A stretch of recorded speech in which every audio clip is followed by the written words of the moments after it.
Hello everyone, তোমরা দেখছো SPG রাইডারের সঙ্গে আমি সঞ্জু। এবং আজকে আমাদের একটা ছোট্ট একটা ট্রিপ হতে চলেছে মন্দারমণি। সেটা একদিন ধরে আমি কি বলবো, মানে চার চাকাতে কোম্পানি প্রোগ্রামে গিয়েছিলাম, অনেক কটা ট্রিপ করেছি। এখনো কিছু আপলোড করে উঠতে পারিনি, এরকমও ট্রিপ আছে। তো এটা বাইকেই হচ্ছে। তো আমরা আছি টোটাল 3 জন, সঙ্গে দুটো বাইক। তো এই জাস্ট শুরু করলাম, এখন মোটামুটি 11টা মতো বাজে। তো ট্রিপটা এই জাস্ট শুরু করলাম। এখন ট্রিপ মিটার জিরো করে দিয়েছি, জানি না কত কিলোমিটার হবে। তো সোজা এখান থেকে মোটামুটি দিল্লি রোড থেকে ডানকুনি হয়ে সোজা বেরিয়ে যাব।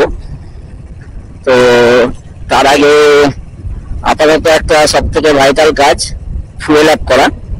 তো দেখি পাম্পটা খোলা আছে কিনা, 10টা বাজলে তো বন্ধ হয়ে যায়। হ্যাঁ, থ্যাংক গড খোলা পেয়েছি। তো ট্যাঙ্কটা আপাতত লোড করে নিই, দেখি কতটা কি ঢোকে। 95 নেই।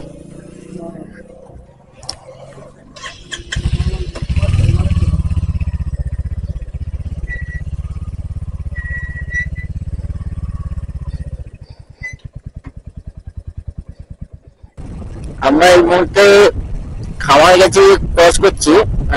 খামারগাছি আশা করি অনেকেই নাম শুনেছ। খামারগাছি হচ্ছে তোমার যে চারা গাছ, যে কোনো গাছের জন্য খামারগাছি বিখ্যাত। এখানে প্রচুর বড় বড় নার্সারি আছে।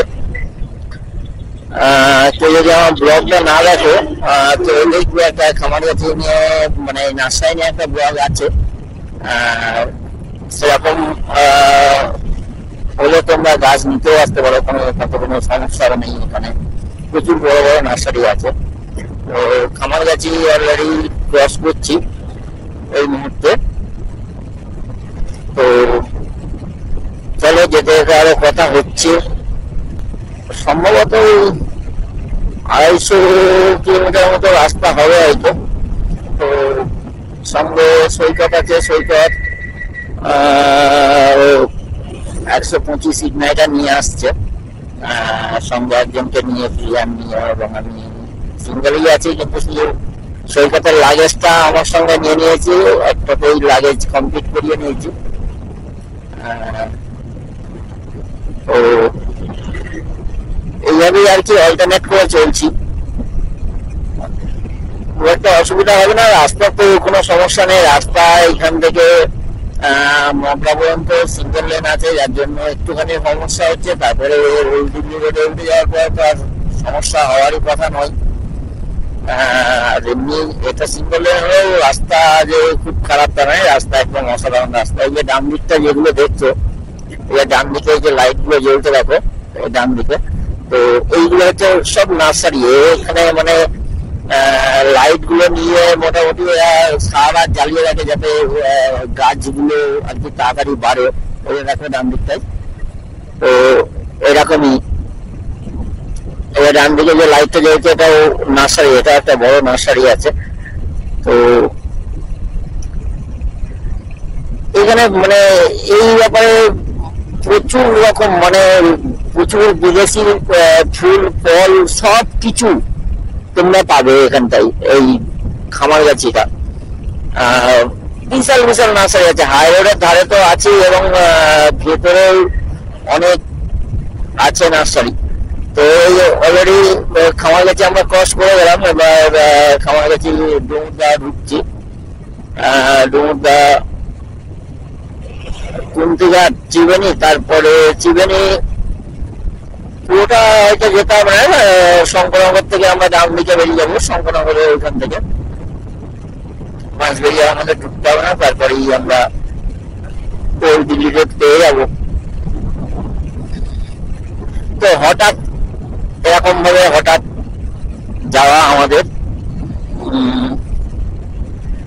কোনো প্ল্যান ছিল না। আমরা এই মুহূর্তে ত্রিবেণী ক্রস করে গেলাম কিছুক্ষণ আগেই, জাস্ট ওই জাস্ট ক্রস করলামই বলতে পারো। তো সামনে যে মোড়টা আছে সেই মোড়টা থেকে আমরা ডান দিকে টান নেবো, ডান দিকে টান নিলে আমরা সোজা ওই দিল্লি রোডে উঠে যাবো। এবং বাঁ দিকে যে রাস্তাটা যাচ্ছে সেই রাস্তাটা জিটি রোড উঠছে। ওটা ব্যান্ডেল বেরিয়ে যাচ্ছে, ব্যান্ডেল, চুঁচড়ো, চন্দননগর, এইসবগুলো বেরিয়ে যাচ্ছে এখান থেকে। ওই দিক দিয়ে আবার ওঠা যাবে দিল্লি রোডে, কিন্তু এটা আমরা ডান দিকেই বেরিয়ে যাব। এই যে বাঁ দিকে যে রাস্তাটা রয়েছে, বাঁ দিকে রাস্তাটা সোজা চলে যাচ্ছে ব্যান্ডেলের দিকে, এবং আমরা যাব হচ্ছে ডান দিকে। আমরা যেহেতু দিল্লি রোডে উঠবো তাই ডান দিকে চলে এলাম।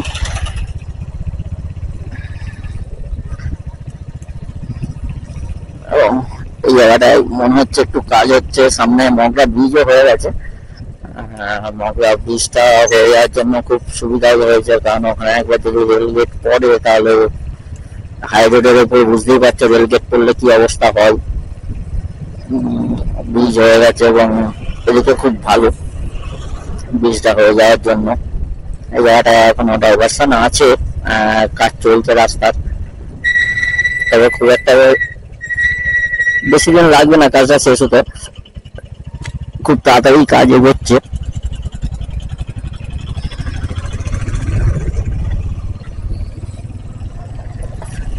আর গাড়ি স্টার্ট করে মোটামুটি মোবাইলে চার্জ দিয়ে নিয়েছি, না তো মানে আমার মোবাইলে এমন পরিমাণে যেমন চার্জ খায়, ব্যাটারিটা একদমই গেছে, যেমন চার্জ খায় এবং চার্জ উঠতে গেলেও বহুক্ষণ সময় লাগে। চার্জ দিয়ে নিয়ে একদম গাড়ি স্টার্টে একদম প্রথম থেকেই বাড়ির থেকে স্টার্ট দিয়ে চার্জ দিয়ে দিয়েছি। স্টার্ট বলছি কেন, তো আমরা এই যে মগরা ব্রিজ যেটা আসছে, মগরা ব্রিজের একদম এটা বেরিয়ে আসছে এবং আমরা ব্রিজে উঠবো। এই যে বাঁ দিকে যে রাস্তাটা সেই রাস্তাটা দিয়ে আমরা ডান দিকে চলে এলাম, এবং এই যে নিচের দিকে যে রাস্তাটা বেরিয়ে যাচ্ছে বাঁ সাইডে, রাস্তাটা দিয়ে সোজা ভেতর দিয়ে গিয়ে মগরা বেরিয়ে যাচ্ছে। তো সকালবেলা হলে হয়তো ব্রিজটা বেশ সুন্দর দেখা যেত, কিন্তু এই মুহূর্তে দেখা যাবে না সেটা, যেহেতু অন্ধকার তো সেইভাবে দেখা যাবে না।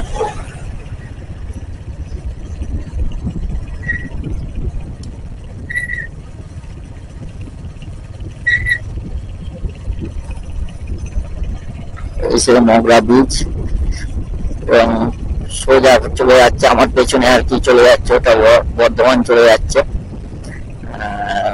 পান্ডুয়া হয়ে বর্ধমান বেরিয়ে যাচ্ছে। আমরা যেহেতু ডানকুনি যাবো তাই আমরা এই সাইডটাই নিলাম।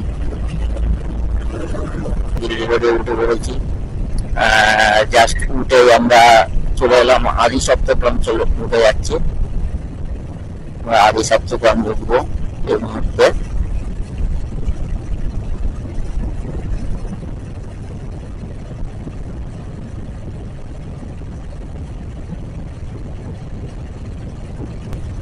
তোমরা এই সিগন্যালটা যেটা দেখছো, এই সিগন্যালটা থেকে বাঁদিকে চলে যাচ্ছে আদি সপ্তগ্রাম, সেখান দিয়ে জিটি রোড উঠে যাচ্ছে।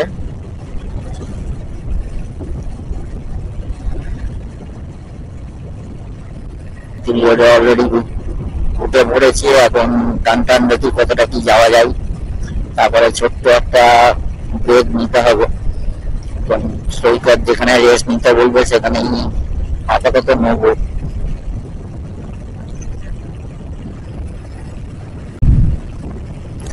আমরা এই মুহূর্তে দেখতে দেখতে মোটামুটি ডানকুনি পৌঁছেই গেছি। দেখতে গেলে ডানকুনি আর মাত্র সম্ভবত 7-8 কিলোমিটার হবে।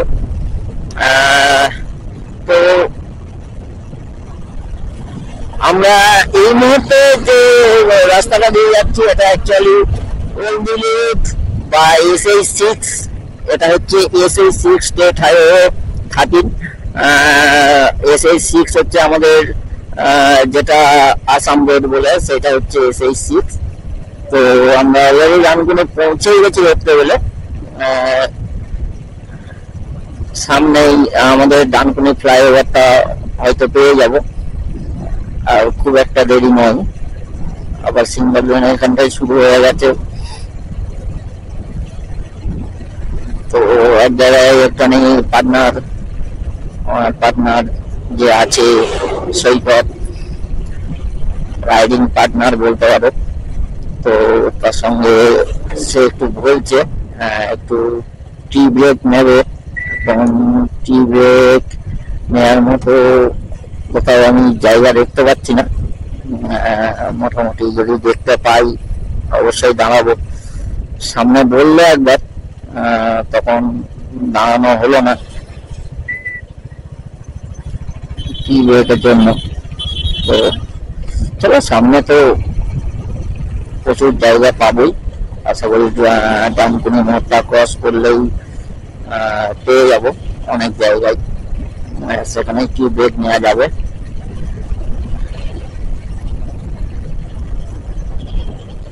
তো এটা অ্যাকচুয়ালি আমার সত্যি কথা বলতে জীবনে প্রথমবার এরকম নাইট রাইড। তো নাইট রাইডের এক্সপিরিয়েন্স কিন্তু বেশ অন্যরকম। তো ভালো, বেশ এক্সপিরিয়েন্স, খারাপ না। একটুখানি ধীরে সুস্থে আমরা যাবো ঠিক করেছি, খুব হুটোপাটা একটা করবো না। অলরেডি একটা দোকান পেয়ে গেছি, দেখি হালকা করে ট্রি ব্রেক নেওয়া যায়। দেখতে দেখতে আমরা অলরেডি ডানকুনি যে ফ্লাইওভার, ডানকুনি ফ্লাইওভার ক্রস করে আমরা এই ডানকুনি মোড়ে পৌঁছে গেছি। আমরা অ্যাকচুয়ালি যাব হচ্ছে দীঘার দিকে। তো আমরা সেই জন্য খড়গপুরের যে রাস্তা, সেই রাস্তা আমরা ধরবো। আর এই যে রাস্তাটা, এই রাস্তাটা সোজা ইয়ের থেকে আসছে,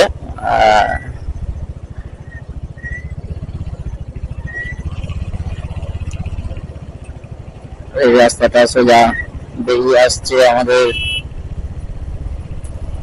আমরা যাব খড়গপুরের দিকে, যার জন্য সোজা রাস্তাটা, বাঁ দিকের যে রাস্তাটা, এই রাস্তাটা বেরিয়ে যাচ্ছে।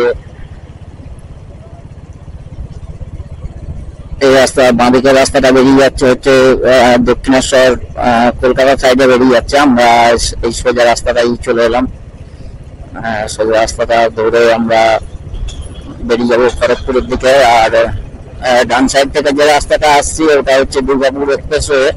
তো ওটা ওই সাইডেই যাচ্ছে, যেটা দুর্গাপুর এক্সপ্রেসওয়ে, ওটা এসে এখানে মিলছে। তো এইখান থেকে আমরা সোজা খড়গপুরের দিকেই যাব।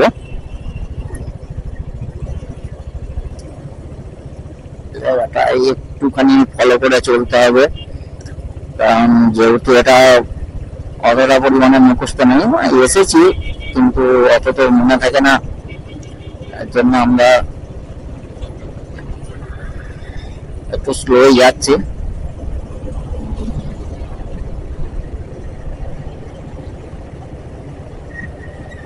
সামনে একটা বোর্ড, সাইনবোর্ড আছে অবশ্যই, তো এখান থেকে এটা ফলো করে একবার বেরিয়ে যেতে হবে আমাদের।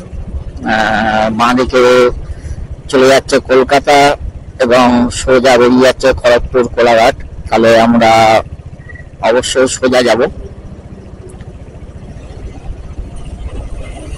বাঁ দিকে রাস্তা নেবো না, বাঁ দিকে রাস্তাটা সোজা কলকাতা ঢুকে যাচ্ছে,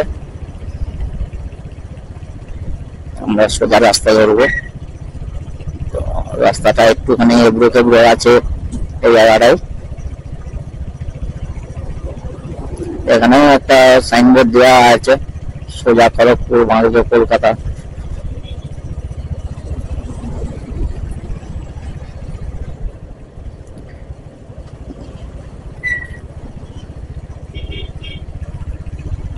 নিজের থেকে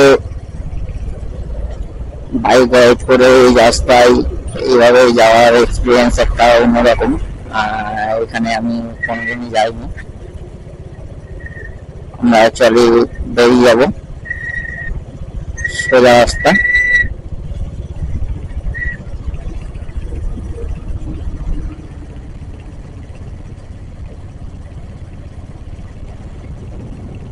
আর বাঁ দিকের রাস্তাটা কলকাতা বেরিয়ে যাচ্ছে, আমরা সোজা রাস্তা চলে এলাম।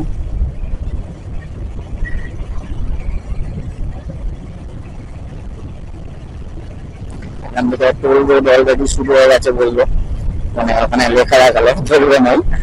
হ্যাঁ, লেখা দেখলাম এটা টোল রোড, সম্ভবত তুলাগড় টোল প্লাজার মতো করছে হয়তো।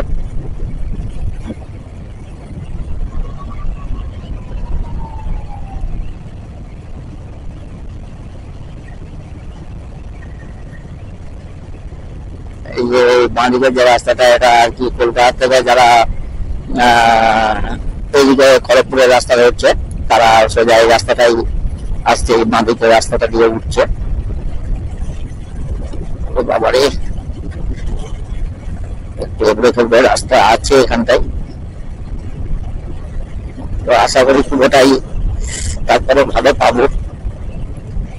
রাস্তায় দেখিয়ে দিয়েছে সোজা খড়গপুর, তো আমরা অলরেডি এখন সোজা খড়গপুরের দিকে রওনা দেবো। রাস্তার ভিউটা তোমরা একটু দেখো এবং এনজয় করতে করতে ট্রেনে দেখো। আমি ততক্ষণ কিছুটা এগিয়ে যাই, তোমরা ততক্ষণ রাস্তার ভিউটা দেখো।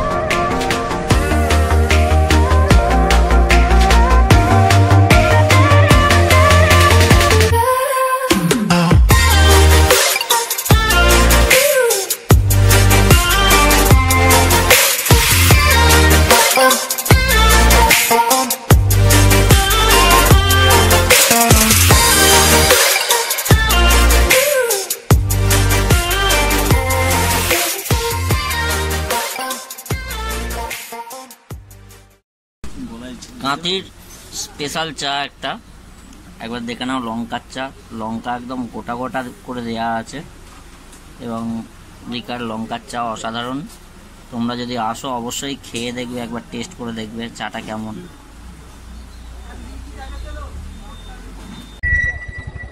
এটা হচ্ছে চাউল খোলা, তো এখান থেকে যেহেতু আমরা মন্দারমণি যাবো, এখান থেকে সোজা বেরিয়ে যাবো এবং সোজা যে রাস্তাটা বেরিয়ে গেল ওটা দীঘা চলে যাচ্ছে। তো চলো দেখা যাক, এখান থেকে তো মন্দারমণি বলছে 9 কিলোমিটার।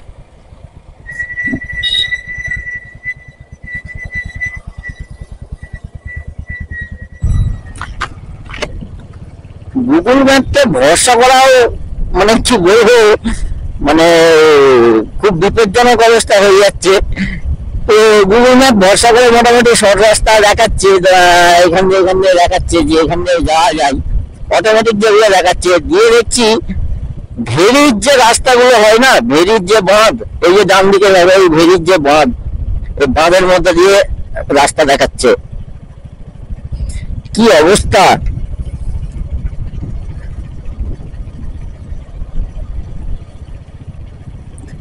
চলো আমরা অলরেডি মন্দারমণি ঢুকে গেছি, সমস্যা কিছু নেই। আর একটু নয় ঘুরপথ হবে, হলেও আর কিছু করার নেই। আমরা প্রথমে ঠিক করেছিলাম যে তাজপুর দিয়ে ঢুকবো, তাজপুর দিয়ে হলো না, দেখলাম চাউল খোলাটা সামনে আছে, চাউল খোলা দিয়ে ঢুকে যায়, এখান থেকে শর্ট রাস্তা দেখাচ্ছে।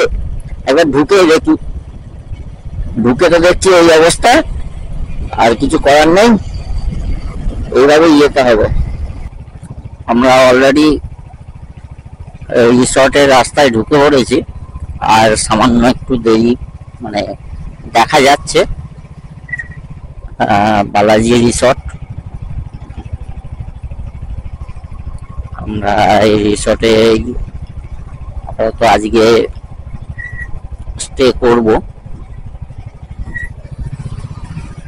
রিসর্টটা অবশ্যই তোমাকে ঘুরিয়ে দেখাবো। সামনে যে নীল রঙের বিল্ডিংটা আছে এটা বালাজি রিসর্ট, আর বাঁদিকে তৈরি হচ্ছে আরো, তো বিশাল এলাকা নিয়ে মোটামুটি তৈরি হচ্ছে।